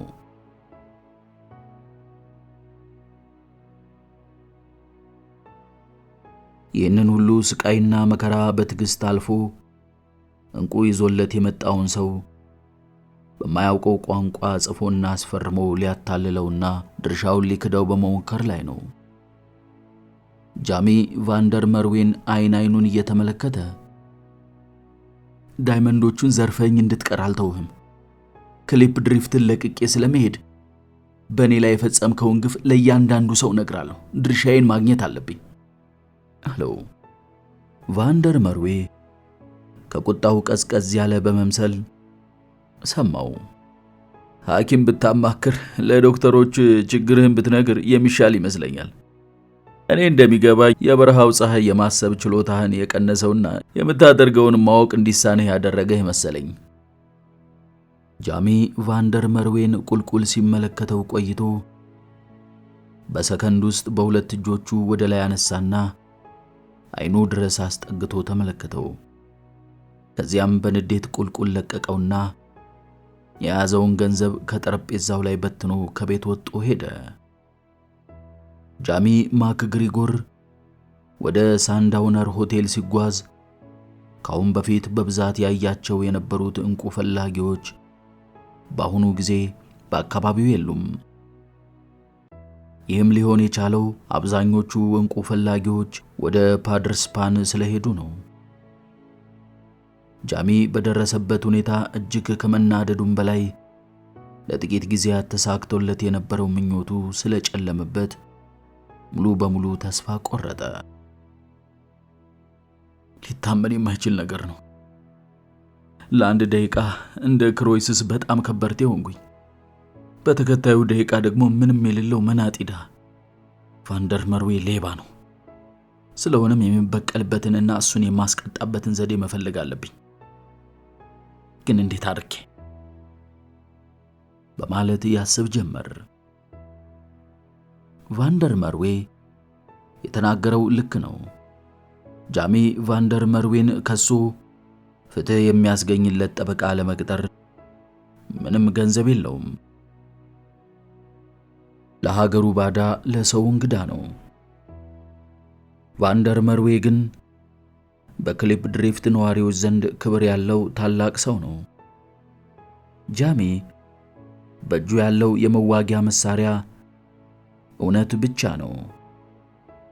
ማድረግ የሚችለውም ለእያንዳንዱ የደቡብ አፍሪካ ነዋሪ ቫንደር መርዌ ምን አይነት ግፍ እንደፈጸመበት መግለጽ ብቻ ነው። የቡና ቤቱ ኃላፊ የሆነው ሰሚት ጃሚን ሰላምታ ሰጠውና ከሄድክበት ቦታ እንኳን ደህና መጣ፣ ሁሉም ነገር ሞልቷል፣ ምን ትወስዳለህ አለው። ውስኪ ሲለው ሰሚት በአንድ ላይ 2 መለኪያ ውስኪ ቀዳና ጃሚ ፊት አስቀመጠ። በአንድ ትንፋሽ ጨለጠው። ጃሚ የመጠጣት ልምድ ስለሌለው ጠንካራው አልኮል ጉሮሮውንና ጨጓራውን ያቃጠለው ቢሆንም ሌላ ጨምርልኝ አለው። በድጋሚ የመጣለትን መጠጥ ማወራረዱን ተያዘው። ጃሚ በመጠጣት ላይ እንዳለ ካሁን በፊት አንዱን ማዕድን ቆፋሪ እርዳታ የሚፈልግ ከሆነ ወደ ቫንደር መርዌ ዘንድ እንዲሄድ የመከረው ይሄው የቡና ቤት ኃላፊ እንደሆነ ትውስ አለው። ከዚያም ስማ፣ ያ ቫንደር መርዌ የሚባለው ሽማግሌ ታማኝነት የጎደለው አጭበርባሪ ሰው እንደሆነ ታውቅ ነበር? በስንት ድካም ያገኘሁትን ዳይመንድ በውለታችን መሰረት እኩል መካፈል ሲገባል ከክፍያው ውጪ እንደሆን በመሞከር ላይ ነው አለው። ሰሚት ለጃሚ ያዘነ በመምሰል ምን መጥፎ ነገር ነው? እንዲህ ያለውን ሁኔታ በመስማቴ በጣም አዝናለሁ አለው። ጃሚ ቀጠል በማድረግ ሁሉንም ዳይመንዶችን በማጭበርበር መውሰድ አይችልም በማለት የተፈጸመበትን ድርጊት በጩኸት በተሞላበት ሁኔታ መናገር ቀጠለ። ከነዚያ እንቁዎች ግማሹ የኔ ድርሻ ናቸው። እርሱ ሌባ ነው። ይህንን ተግባሩን ሰው ሁሉ እንዲያውቅ አድርጋለሁ አለው። የቡና ቤቱ ባለቤት ቫንደር መርዌ በዚች ከተማ በጣም የተከበረ ሰው ስለሆነ ጉዳት እንዳይደርስብህ መጠንቀቅ አለብህ በማለት ከመከረው በኋላ እርሱን ለመበቀል ቆርጥ የምትነሳ ከሆነ የሚረዳ ሰው ያስፈልጋል። በእርግጥ እኔ የማውቀው አንተ የምትጠላውን ያህል ቫንደር መርዌን የሚጠላ ማለትም የእርሱ ጠላት የሆነ አንድ ሰው አለ ካለው በኋላ በአካባቢያቸው የሚያወራለትን የሚሰማ ሰው መኖርና ለመኖሩን ዙሪያውን በመመልከት አረጋገጠና ከአውራ ጎዳናው ውጪ ከከተማው ዳርቻ ላይ አንድ አሮጌ መጋዘን አለ። ከምሽቱ ልክ በ4 ሰዓት እዚያ እንገናኝ፣ ሁሉንም ነገር እኔ ያመቻችልሃለሁ አለው። አመሰግናለሁ አለ ጃሚ በትህትና። ቀጥሎም ምን ጊዜም አረሳም ሲለው በ4 ሰዓት አሮጌው መጋዘን በማለት በድጋሚ ሰዓቱንና ቦታውን ነገረው። መጋዘኑ ከወዳደቁና ከተጨረማመቱ አሮጌ ቆርቆሮዎች ተቀጣጥሎ የተሰራ ነው። ጃሚ ከምሽቱ ልክ 4 ሰዓት መጋዘኑ ባለበት ቦታ ደረሰ። ጥቅጥቅ ያለ ጨለማ ነበር። በጥንቃቄ እየተራመደ ሰው እንዳለ ለማየት ሞከረ። በአካባቢው ምንም ሰው የለም። መጋዘኑ ውስጥ ገባና ማንንም ሳያይ "ሃሎ" አለ። መልስ የሰጠው አልነበረም። በቀስታ ወደፊት እየተራመደ ሲሄድ ከበስተኋላው ድምፅ ሰማና ዘወር ማለት ሲጀምር በኃይል በተሰነዘረ የብረት ዱላ መጋፊያው ላይ ተመቶ ወደቀ። እዚያው እንዳለ ሌላ ዱላ አናቱን በረቀሰው። የግዙፉ ሰው እጅ አንጠልጥሎ አነሳውና ደበደበው። ድብደባውን ቀጠለ። ቡጢው፣ ዱላው ወዘተ። እስከ መቼም የሚቆም አልመሰለውም። ዱላውን ሊቋቋመው አልቻለም። በመሆኑም ህመሙ ጠናበትና ራሱን ሲስት ቀዝቃዛ ውሃ እፊቱ ላይ ተደፋበት። በዚህ ጊዜ አይኖቹ ተርገበገቡና ተከፈቱ። ጥቂት ለማስተዋል ሲሞክር የቫንደር መርዌ አገልጋይ የሆነውን የባንዳን ምስል ያስተዋለ መሰለው። ድብደባው እንደ አዲስ ቀጠለ። ጃሚ የጎን አጥንቶቹ መሰበራቸው ተሰማው። ወዲያው አንድ ነገር ቅልጥሙ ላይ ሲመታው አጥንቱ ተሰበረ። የድብደባው ውርጅብኝ በድጋሚ ራሱን አሳተው። ከስቃዩ የተነሳ በወደቀበት ሆኖ ለመቃወም እጁን ወደ ላይ ለማንሳት ሞከረ። አይኖቹን ለመክፈት ቢጥርም በደረሰበት ድብደባ ሁለቱም አይኖቹ አብጠው ስለነበር ሊከፍታቸው አልቻለም። ባለበት ተዘርሮ ቀረ። የት እንዳለ ለማስታወስ ሲሞክር ከእያንዳንዱ ሕዋስ የህመም ስሜት ይሰማዋል። ለመንቀሳቀስ ሲሞክር በድብደባ የቆሰለው ሰውነቱ ጥዝጣዜ ፋታ ነሳው። አይኑን እንደጨፈነ አካባቢውን ለመዳሰስ እጁን ሲሰነዝር በአካባቢው ያለው አሸዋ መሆኑን ተረዳ። እንደምንም ለመነሳት ሞከረ። እያንዳንዱ እንቅስቃሴ ከፍተኛ ህመም የሚያስከትል ሆነበትና እጅግ ተሰቃየ። ጥቂት ቆይቶ በጉልበቱ ለመንበርከክ ቻለ። አካባቢውን በአበጠው አይኑ አጮልቆ ለማየት ቢሞክርም የሚያየው ምንም እንደሆነ በትክክል ለማስታወስ አዳገተው። ጃሚ መንገዱ መተላለፊያው በማይታወቅበት በረሃ ራቁቱን ተጥሎ ነበር። ጊዜው ጠዋት ቢሆንም የበረሃው ፀሐይ ሰውነቱን በማቃጠል ላይ መሆኑ ተሰማው። የወር ድንብሩን በአካባቢው ምግብ ወይንም ውሃ ለማግኘት ሞከረ። ነገር ግን ምንም የለም። ጥለውት የሄዱት ሞቷል ብለው በማሰብ ነበር። ይህንን ያደረጉት ሰለሞን ቫንደር መርዌና የቡና ቤቱ ባለቤት ሰሚት መሆናቸውን ጃሚ ተገንዝቧል። ጃሚ እንቁ በማምጣት ቫንደር መርዌን አስደስቶት ነበር። ቫንደር መርዌ ግን ለውለታው የሰጠው ምላሽ ከላይ የተጠቀሰውን ነው።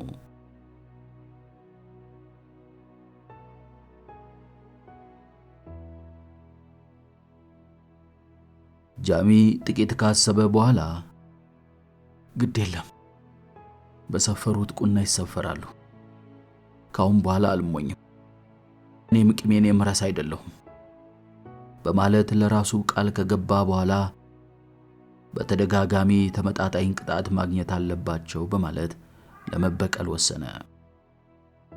በሰዎቹ ላይ ያለው ጥላቻ የፈጠረበት ብስጭት ጠላቶቹን ለመበቀል ብርታት ሰጠውና ተነስቶ ለመቀመጥ ቻለ።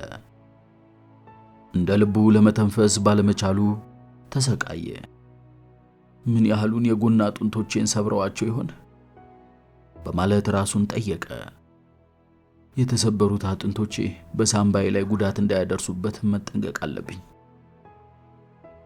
ከዚያም ለመነሳት ሞከረ። ሆኖም ቅልጥሙ የተሰበረ በመሆኑ ከህመሙ የተነሳ ጩኸት አሰምቶ ወደቀ። የቀኝ እግሩ ቅልጥሙ ከመሰበሩ ሌላ አጥንቶቹ የቀድሞ ቦታቸውን ስለለቀቁ መራመድ ቀርቶ መቆም አልቻለም።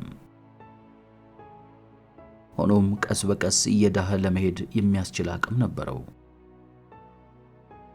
ጃሚ ማክግሪጎር አሁንም ቢሆን የት እንዳለ አያውቅም። ሰዎቹ የወሰዱት ለመደብደብ አመቺ ወደሆነ ሰዋራ ስፍራ ሲሆን ቦታውን የመረጡትም የሰሩት ወንጀል እንዳይታወቅባቸው ከመሆኑም በላይ ሬሳውን ከበረሃ አውሬዎች፣ ጅቦችና አሞራዎች በስተቀር የሰው ልጅ እንደማያገኘው ካረጋገጡ በኋላ ነበር። አካባቢውን ሲቃኝ ያስተዋለው ነገር ቢኖር ምንም ስጋ የሌለው ሰው አጥንት ክምር ነበር። ጃሚ ስለ ሁኔታው በማሰብ ላይ እንዳለ ከበላዩ የሚርገበገብ ክንፍ ድምፁን ሰማው። አይኑ እብጠቱ እየጨመረ ሙሉ በሙሉ በመጨፈኑ የተነሳ ምኖች እንደሆኑ በማየት ሊለያቸው አልቻለም። ሆኖም በጠረናቸው ለይቷቸው ስለነበረ ራሱን ለማዳን በማሰብ መዳህ ጀመረ። መቀጠል ስላልቻለ መዳሁን ትቶ በህመሙ ላይ አተኮረ። ጥቂት ለመንቀሳቀስ ሲሞክር የጠና ህመም ይሰማዋል። ቅልጥሙ፣ የጎኑ አጥንቶች፣ ራሱ፣ በአጠቃላይ ከሰውነቱ ክፍል ህመም የማይሰማው ቦታ አንድም የለም። ሆኖም በሕይወት መኖሩን ለማሳወቅ መዳሁንና መንፏቀቁን አልፎ አልፎ እየሞከረ ነው። አሞራዎቹ አሁንም በቅርብ ርቀት በላዩ ላይ ከበው እንደሚያንዣብቡ ባያያቸውም ድምፃቸውን መስማቱ አልቀረም። ልክ በዚያ ዕለት እሁድ ከቤተሰቦቹ ጋር ያደርግ የነበረው ሁሉ በትዝታ ተደቀነበት። በትውልድ ሀገሩ ቢሆንማ ኖሮ በዕለተ እሁድ ንጹሕ ልብሶቹን ይለብስና ከቤተሰቦቹ ጋር በመሆን ወደ ቤተ ክርስቲያን ይሄዳል። ጸሎት ካደረሰ በኋላ ለስላሳ ቀዝቃዛና ነፋሻ የሆነውን የቤተ ክርስቲያን አየር እየተነፈሰ ከሁለት ወንድሞቹ መካከል ከእህቱ ሜሪና ከአኒ ኮርድ ጋር በመቀመጥ ይዝናና ነበር። ሜሪና አኒም የሚያማምሩ ነጫጭ የበጋ ልብሶቻቸውን ለብሰው ጃሚን ቀልድ በመንገድ ያስቁትና ይስቁበት የነበረውና ከወንድሞቹና ከእህቶቹ ጋር ያደርጋቸው የነበሩት ጨዋታዎች ሁሉ ይታወሱት ጀመር። ምን ያደርጋል፣ አሁን ያለው በጭንቅ ውስጥ ነው። ትንሽ በትዝታና በሐሳብ ባህር ከዋኘ በኋላ አሁንም ለመዳህ መንቀሳቀስ ጀመረ።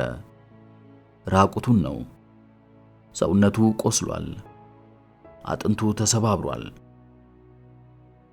አሞራዎቹ መድከሙን አስተውለውና ብቸኛ መሆኑን ገብቷቸው ይመስላል መታገስ አቅቷቸው ጩኸታቸው እየበረከተ መጣ። አሞራዎቹ ምን ያህል ወደ እርሱ ተጠግተው እንደሆነ ለማየት አይኑን ለመግለጥ ሞከረ። በትንሹ ተገለጠለት። ሆኖም ለይቶ ማየት አልቻለም። ምንነታቸውን ባይለይም የሚንቀሳቀሱ ሌሎች ነገሮችን ተመለከተ። የበረሃ ቀበሮችና ጅቦች ሳይሆኑ አይቀሩም በማለት አሰበ። ሞቃታማና እጅግ መጥፎ ሽታ ያለው ነፋስ አሸዋውን እያነሳ በፊቱ ላይ ይበትንበት ጀመር። ጃሚ አሁንም መዳሁን አላቋረጠም። ይህን የሚያደርገው ህመሙ ተሽሎት ሳይሆን መንቀሳቀሱን ካቆመ የተራቡትና የሰው ሥጋ መብላት የለመዱት አሞራዎች በላዩ ላይ ጉብ ብለው እንደሚቀራመቱት በመገንዘቡ ነበር። የበረሃው አሸዋ እየጠበሰውና እየተደበደበ ሰውነቱ አሁንም እያሰቃየው ቢሆንም ጃሚ ይህንን ሁሉ ችሎ መንቀሳቀሱን አላቆመም። በበረሃ አሞራና አውሬዎች ላለመበላት ጥርሱን ነክሶ ይድሃል። እጁን አልሰጠም። ስንት ሰዓት እንደሆነ አያውቀውም። በመዳህ 1 ማይል ያህል እንደተጓዘ ጃሚ ገምቷል። እውነቱን ለመናገር ግን ጃሚ የተጓዘው እርሱ የገመተውን ያህል አልነበረም። በመዳህ ሊጓዝ የቻለው ከ80 ያርድ ያነሰ ነበር። የሚድህበትን አቅጣጫ ካለማወቅ የተነሳ የክብ አቅጣጫ ነበር የሚድኸው። አሁንም የት እንዳለና ወዴት እንደሚሄድ ማየት አይችልም። ይህንን ሁሉ ሙከራ ችሎ አእምሮ በቁጭት የሚያስታውሰው አንድ ነጥብ ላይ ብቻ ነው። ይሄውም ሰለሞን ቫንደር መርዌን። ጃሚ ራሱን ስቶ ቢተኛም ከመጠን በላይ ጉልህ የሆነ ድምፅ ቀሰቀሰው። አንድ ነገር በቅልጥሙ ላይ ያለውን ቁስል እንደ ወስፌ ወጋው። የት እንዳለና ምን እንደደረሰበት የተገነዘበው በ1 ሰከንድ ውስጥ ነበር። ካበጡት አይኖቹ አንደኛውን በልጥጦ ለማየት ሲሞክር በሕይወት እያለ ጥቋቁር አሞራዎች በሹል አፋቸው ስጋውን በመብላት ላይ መሆናቸውን አስተዋለ። ለጥቂት ጊዜ ቢሆንም በላዩ ላይ ሰፍረው የነበሩትን አሞራዎች አፈናጠረ። አይናቸውንና በአንገታቸው ላይ የተከመረውን ጭንቀት አስተዋለ። የወፎቹንም ጠረን አሸተተ። በወደቀበት ሆኖ ለመጮህ ቢሞክርም እጅግ ከመድከሙ የተነሳ ድምፅ አልወጣልህ አለው። ወደፊት ለመንቀሳቀስ ሲሞክር ሞቃት የሆነ ደም ከቅልጥሙ በብዛት ሲፈስ ይሰማው ጀመር። በተንቀሳቀሰ ቁጥር ሕይወት መኖሩን እያወቁ ለመጠጋት የሚፈሩት አሞሮችና ወፎች እስኪሞትላቸው በመጠበቅ አሁንም በላዩ ላይ ሲያንዣብቡ ጥላቸው ይታየዋል። ካሁን በኋላ ራሱን ቢስትና ቢተኛ አሞራዎች እንደማይምሩት የመጨረሻ ዕድሉንም እንደሆነ አወቀ።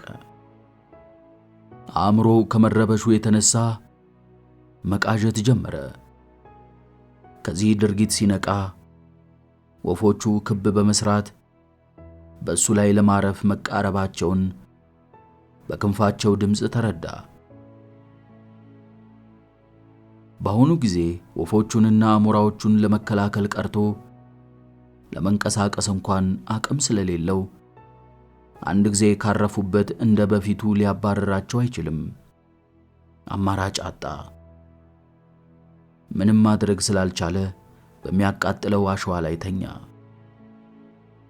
ትልልቅ የበረሃ ወፎችና አሞራዎች የጃሚን ስጋ በመመገብ አምሮታቸውን ሊያረኩና ረሃባቸውን ሊያስወግዱ ወደ ሰውነቱ በጣም ተጠጉ።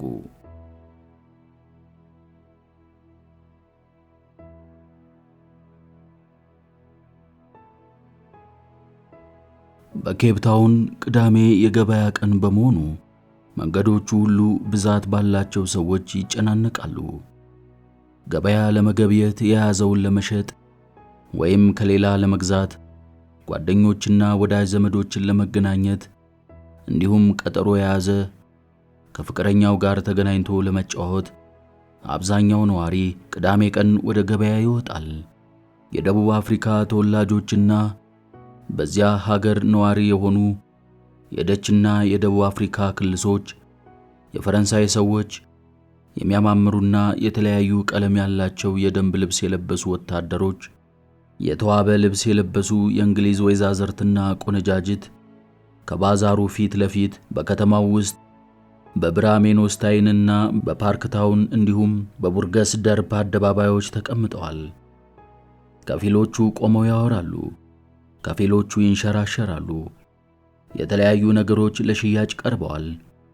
የቤት ቁሳቁሶች፣ ፈረሶች፣ ጋሪዎች፣ ትኩስ አትክልቶች፣ ቀሚሶች፣ ስጋና የተለያዩ ምግቦች፣ በልዩ ልዩ ቋንቋ የተጻፉ መጽሐፍቶች ሁሉ ስለሚገኙ ማንም ሰው ለመግዛት ይችላል። በቅዳሜ ቀን ኬፕ ታውን ጩኸት፣ ግፊያና ትርምስ የበዛባት ከተማ ትሆናለች።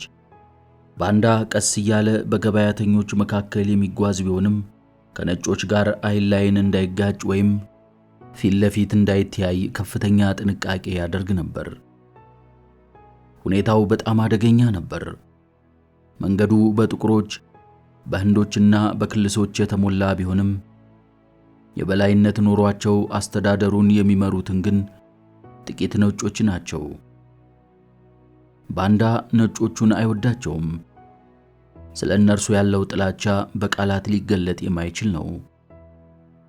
ይህ የነ ባንዳ የትውልድ ሀገር ነው። የጥቁሮች መሬት ነው። ነጮቹ መጤዎች ናቸው። በደቡብ አፍሪካ ብዙ ነገዶች ነበሩ።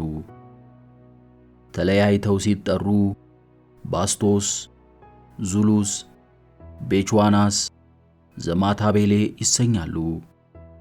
በአንድነት ሲጠሩ ደግሞ ባንቱ ይባላሉ። ባንቱ የሚለው ቃል የመጣው ከደቡብ አፍሪካ ቋንቋ አባንቱ ወይንም ሕዝብ ከሚለው ነው። ባሮሎንግስ የሚባለው የባንዳ ነገድ ተራ ነገድ ሳይሆን ከገዢዎች ከባላባቶች ወገን በመሆኑ ቤተሰቦቹ ደቡብ አፍሪካን የሚገዙና የሚያስተዳድሩ ነበሩ። ባንዳ ሴት አያቱ በአንድ ወቅት ደቡብ አፍሪካን በመምራት በጣም ኃይለኛና ታላቅ ስለነበረው የጥቁሮች የንጉሥ አገዛዝ ዘመን እያነሱ ያጫወቱትን ያስታውሳል። በዚያን ወቅት የነበሩት ወገኖቹ በራሳቸው አገር የራሳቸው አገዛዝና አስተዳደር ነበራቸው። ደቡብ አፍሪካውያን በአሁኑ ጊዜ እፍኝ በማይሞሉ ነጮች ተኩላዎች ይገዛሉ። ይባስ ብለውም የነጮች ይዞታ ለማስፋት ጥቁሮቹን በኃይል እያስገደዱ፣ እያባረሩ፣ እየገፉና ከከተማ እያስወጡ ትንሽ መሬት እንዲኖራቸውና በትንሽ ቦታ እንዲወሰኑ እያደረጉ ጨርሰው ነፃነታቸውን ለመክፈፍ እያሳደዷቸው ነው። በአሁኑ ጊዜ ጥቁሮች በሕይወት ሊኖሩ የሚችሉት በአንድ መንገድ ብቻ ነው።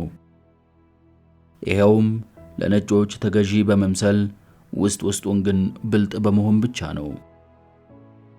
ባንዳ በሀገሩ ልጆች ሲወለዱ የትውልድ ቀንና ዓመተ ምሕረትን የሚያረጋግጥ ማስረጃ ስለማይሰጥ በአሁኑ ጊዜ ዕድሜው ምን ያህል እንደሆነ አያውቀውም።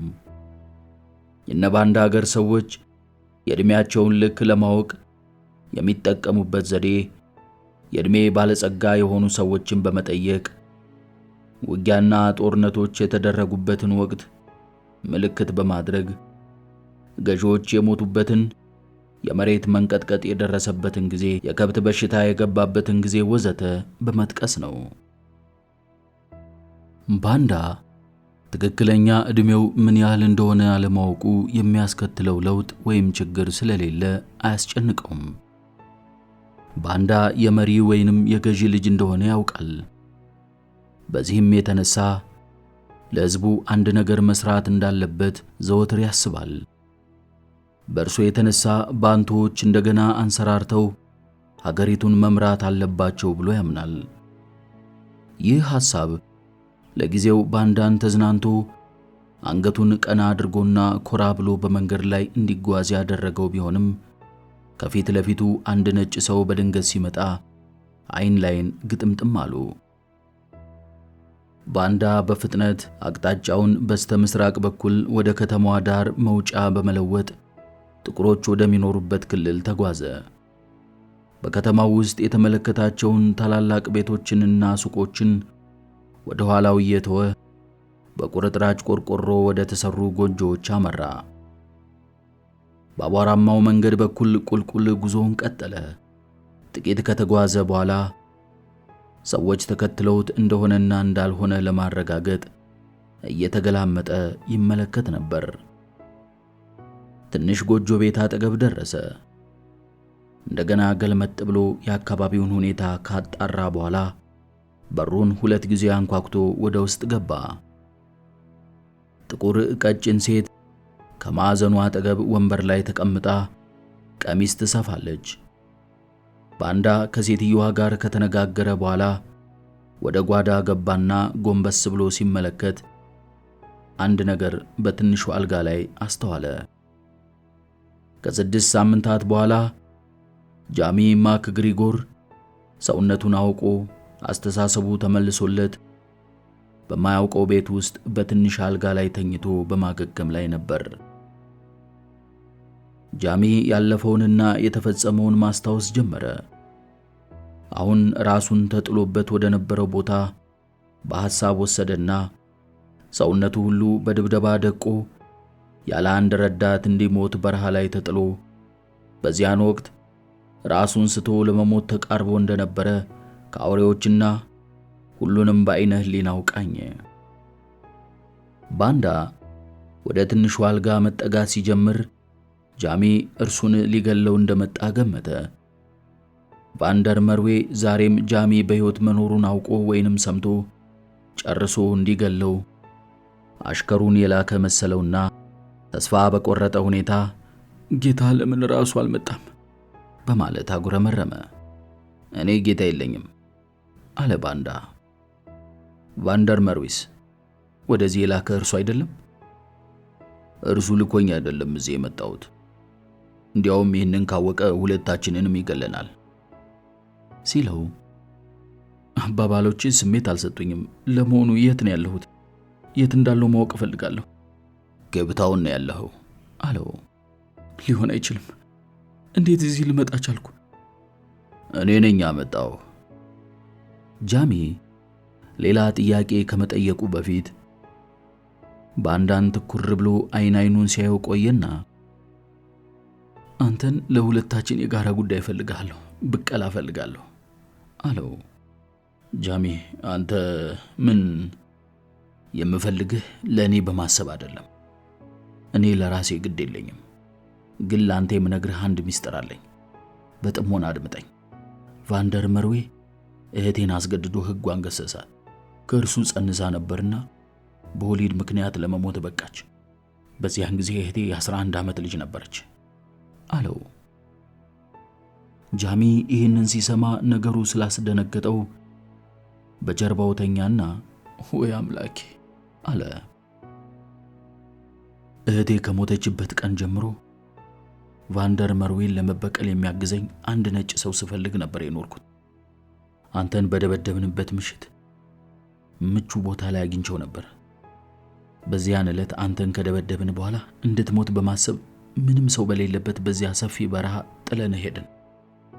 ድብደባው ካበቃ በኋላ አንተን መሞትህን አለመሞትህን አረጋግጬ በሕይወት ያለህ ከሆነ እንድገልህ የመጨረሻ ትእዛዝ የተሰጠው ለእኔ ነበርና ጠጋ ብዬ ካየሁ በኋላ አለመሞትህን እያወቅ ሞቷል ብዬ ነገርኳቸው። አባባሌን ስላመኑኝ ጥለን ሄድን። እኔ ግን በተቻለ ፍጥነት አንተ ወዳለህበት ተመልሼ በመምጣት ሕይወትህን ለማትረፍ አሰብኩኝ። ጃሚ ሁኔታውን ሲሰማ የደረሰበት ትውስ አለውና ሰውነቱን በመላ አንቀጠቀጠው። የደረሰበት ድብደባ፣ የአካባቢው ሽታ፣ ቁስሉን በመብላት ያሰቃዩት አሞራዎች፣ በአጠቃላይም የነበረውና የተፈጸመበት ግፍ ትውስ አለው። ተጥለህ የነበረበት ቦታ ዘግየት ብዬ ስለደረስኩ አሞራዎች፣ ወፎች በአንተ ስጋ ላይ በዓላቸውን ማክበር ጀምረው ነበር። ጋሪ ላይ በመጫን ዘመዶች የቤት ወስጄ ደበቅኩ። የኔ ወገን የሆነ አንድ ዶክተር የተሰበሩ የጎን አጥንቶችህን፣ ቅልጥምህንና በሰውነት ላይ የሚገኘውን ቁስል በሙሉ ሲያክምህና ለማዳን ሲጥር ሰነበተ። ከዚያ በኋላስ ብዛታቸው አንድ ፉርጎ የሚሞሉ ዘመዶቼና እኔ ወደ ኬፕታውን ለመሄድ በመነሳታችን አንተንም ወደዚህ ይዘን መጣን። አብዛኛውን ጊዜ ራስህን ትስት ነበር። ለረጅም ጊዜ እንቅልፍ ትተኛ ስለነበር ሳትነቃ በዚያው የምትቀር እየመሰለኝ በጣም እፈራ ነበር። ጃሚ ካሁን በፊት ለሞት እስኪቃረብ ድረስ የደበደበውን ሰው ትክ ብሎ ተመለከተው። ሁኔታውን ከያቅጣጫው በስፋት ማሰብ ሊኖርበት ነው። ይህንን ሰው ሙሉ በሙሉ ሊያምነው አልቻለም። ቀድሞ ከጌታው ጋር ሆኖ የጌታውን ትእዛዝ ለመፈጸም ሲል የደበደበው ቢሆንም ዛሬ ደግሞ መልሶ ለሕይወቱ ቤዛ ሆኖለታል።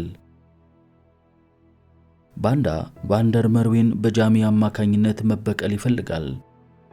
ቫንደር መርዌ ለሁለቱም ጠላት ስለሆነ የባንዳ እቅዱ ጥሩ ነው።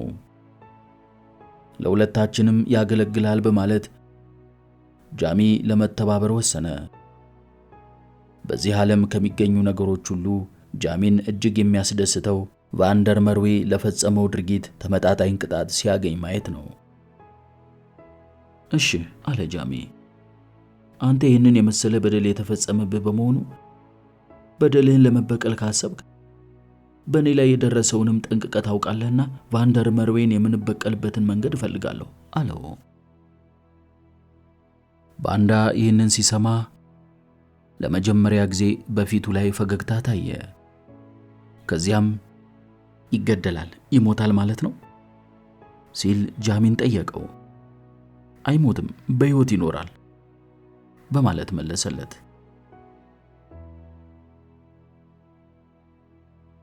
ጃሚ ለመጀመሪያ ጊዜ በዚያን ዕለት ከሰዓት በኋላ ህመሙ ተሽሎት ካልጋው ላይ ተነሳ።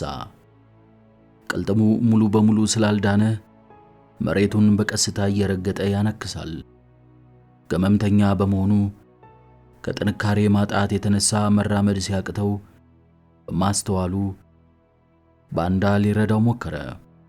ቆይ ልቀቀኝ፣ ራሴ ለመራመድ ሞክራለሁ አለና ጥንቃቄ በተሞላበት ሁኔታ በክፍሉ ውስጥ ወዲያና ወዲህ ሲሄድ ባንዳ ያስተውለው ጀመር። መስታወት ማግኘት እፈልጋለሁ አለ ጃሚ።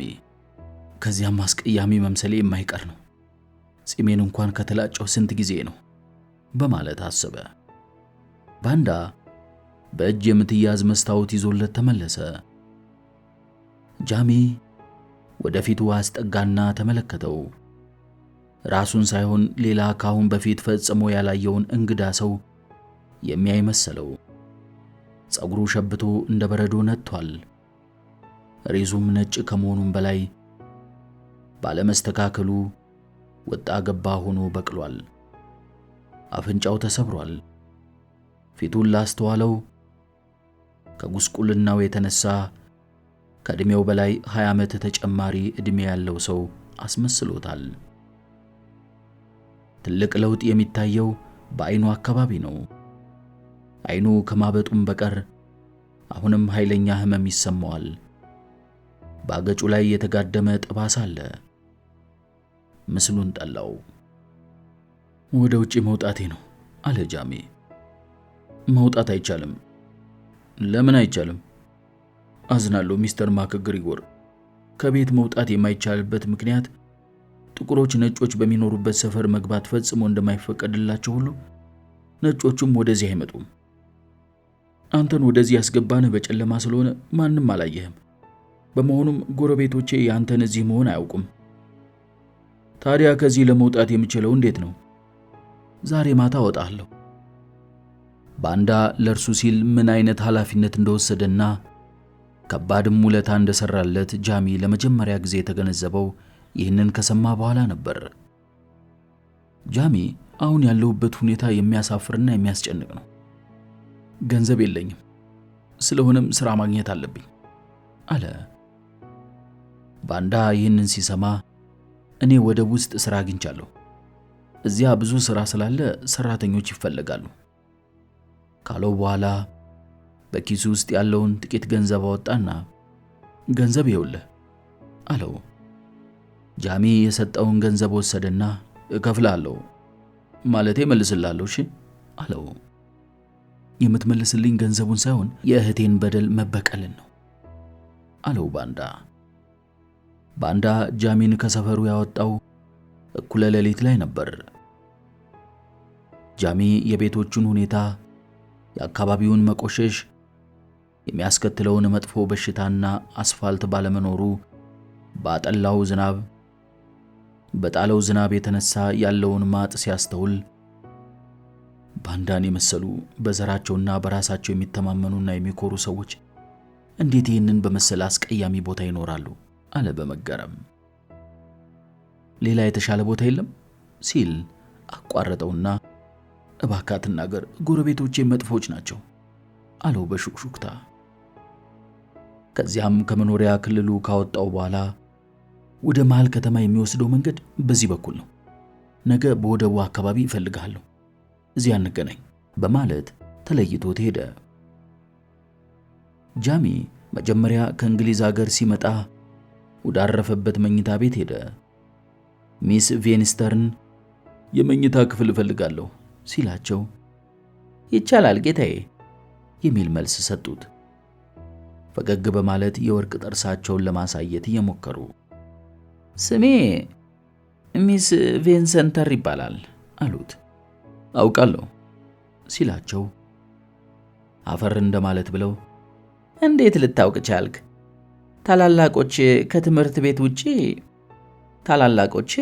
ቤት ውጪ ማለትም በረፍት ጊዜ በተረት መልክ አውርተውልህ ነውን? በማለት ጠየቁት።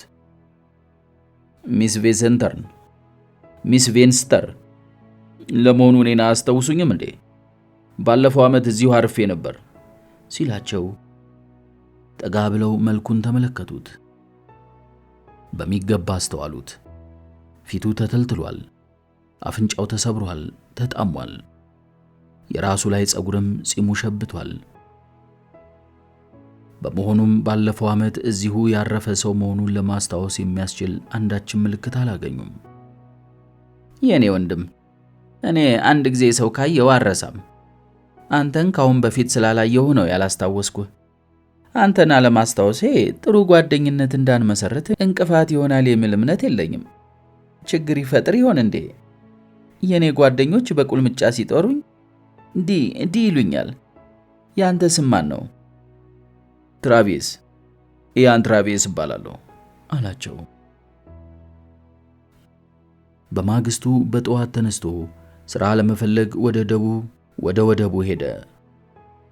ሥራ የበዛበት የወደቡ ሠራተኞች ኃላፊ በአሁኑ ጊዜ እኛ የምንፈልገው ጉልበት ያለው ጠንካራ ሠራተኛ ነው።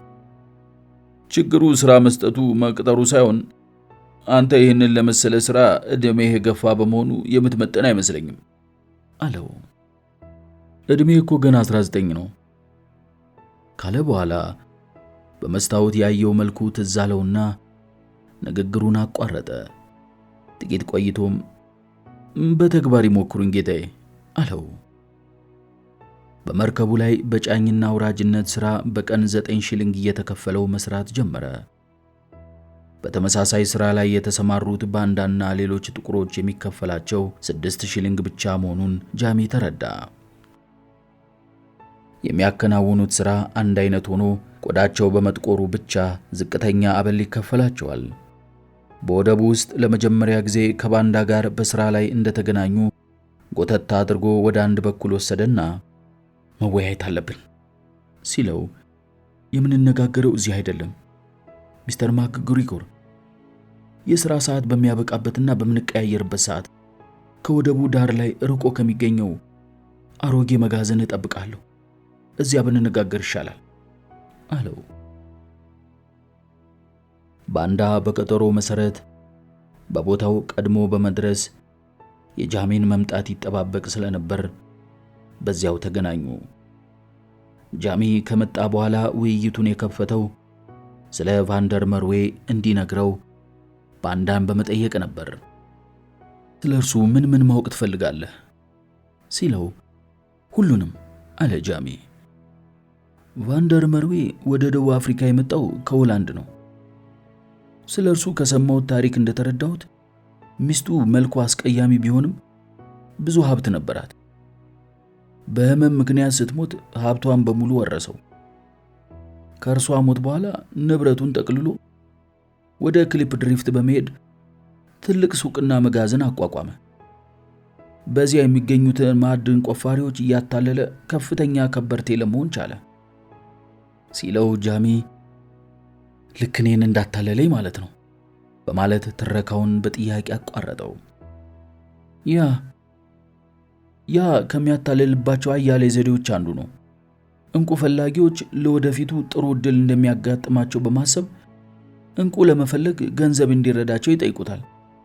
የእንቁ መፈለጊያ መሳሪያዎች መግዣና ለአንዳንድ ነገሮች የሚረዳ ጥቂት ገንዘብ ይሰጣቸውና እነርሱ በማያውቁት ዘዴ የሚያገኙትን እንቁ ሙሉ በሙሉ የግሉ እንዲሆን ያደርጋል። አንድም ሰው እርሱን ለመቋቋም ወይም ለመበቀል አልሞ አልሞከረም? እንዴት አድርገው? ቫንደር መርዌ ለከተማው ጸሐፊ ጉቦ ስለሚሰጠው ሁሉን ነገር ይቆጣጠርለታል። አንድ ሰው ማዕድን ለመፈለግ ገንዘብ ከወሰደ በኋላ እስከ 45 ቀን ድረስ ሊጠቀምበት ካልቻለ ለሌላ ሰው እንደሚሰጥበት ቫንደር መርዌ ያወጣው ሕግ ያዛል። ገንዘብ የወሰደው ሰው በተሰጠው ቦታ ላይ ሥራ መስራቱንና አለመስራቱን የሚቆጣጠርለት የከተማው ጸሐፊ ስለሆነ እርሱ ከጠቆመው በሰውየው ላይ እርምጃ ይወሰድበታል። ሌላው ዘዴው ዕንቁ የሚገኝባቸውንና ለሰዎች የመራቸውን ቦታዎች ችካል ይቸክልባቸዋል። የችካሉን መውደቅ ቫንደር መርዌ ከጠቆመው ወይም ስፍራውን የሚፈልገው ከሆነ ሌሊት ሰው ይልክና የራሱ ችካል እንዲቸከልበት በማድረግ ለግሉ ይወስደዋል። ኢየሱስ ስም አለ ጃሚ። ባንዳ በመቀጠል ቫንደር መርዌና የቡና ቤቱ ባለቤት ሰሚት ስምምነት አላቸው። ለሀገሩ እንግዳ የሆኑ ማዕድን ፈላጊዎች ሲመጡና ሰሚትን ሲያማክሩት ስለ ቫንደር መርዌ ደግነትና ጥሩ ሰው መሆን እየዘረዘረ በማስረዳት ካሁን በፊት ሰውን መርዳት ልማዱ ነው፣ ዛሬ እናንተ ሊረዳችሁ ይችላልና ወደ እርሱ ሂዱ በማለት ይገፋፋቸዋል። ሰዎችም ቫንደር መርዌ ዘንድ ሄደው ውል ይፈራረማሉ። ይሄም ውለታ በጋራ ለመስራትና ዕንቁ ካገኙም እኩል ለመካፈል ነው። ሆኖም ዕንቁ ካገኙ በኋላ በውለታው መሰረት ማካፈል ሲኖርበት ይክዳቸውና የተገኘውን ዕንቁ በሙሉ ለግሉ ይወስደዋል። ሰዎቹ በውለታችን መሰረት እኩል ልንካፈል ይገባል በማለት ችግር ከፈጠሩ የእርሱ ቅጥረኞች ከሆኑት ትዕዛዝ ይሰጥና በተቃወሙት ላይ የመጨረሻ እርምጃ በመውሰድ ያጠፋቸዋል አለው። ይህንን በሚገባ አውቃለሁ፣ በራሴም ላይ ደርሷልና። ሌላስ? ቫንደር መርዌ ሃይማኖትን ያጠብቃል። ኃጢአተኞች ኃጢአታቸው እንዲፋቅላቸው አዘውትሮ ይጸልያል። ልጁስ በዚህ አድራጎቱ ተካፋይ ትሆናለች? ሚስ ማርጋሬት አባቷን የምትፈራው ሞትን የምትፈራውን ያህል ነው። ሰው ቀና ብላ ካየች እርሷንም ሰውየውንም ሁለቱንም ይገላቸዋል። ጃሚ ወደ በሩ በመሄድ ወደቡንና የባህሩ ዳርቻው ማየት በሚችልበት ቦታ ላይ ቆመ። በሐሳቡ የሚያውጠነጥናቸው ብዙ ነገሮች ስላሉ ነገ እንደገና ጭውውታችንን እንቀጥላለን አለው ባንዳን። በጥቁሮችና በነጮች መካከል ያለውን የዘር ልዩነት ጃሚ ሊያጤን የቻለው በኬፕ ታውን ነበር። ለአገዛዛቸው መሳሪያነት እንዲያገለግሉ በነጮች መጠነኛ ስልጣን ከተሰጣቸው ከጥቂት ጥቁሮች በስተቀር የሀገሪቱ ተወላጆች ሰብአዊ መብታቸው የተረገጠና ጭራሹንም ምንም መብት የሌላቸው ናቸው። የሚኖሩት በብዛት ሆነውና በጥቂት መንደሮች ውስጥ ተፋፍገው በመከማቸት ነው። ከመንደራቸው መውጣት የሚፈቀድላቸው ለነጮች እንዲሰሩ ሲፈለጉ ብቻ ነው።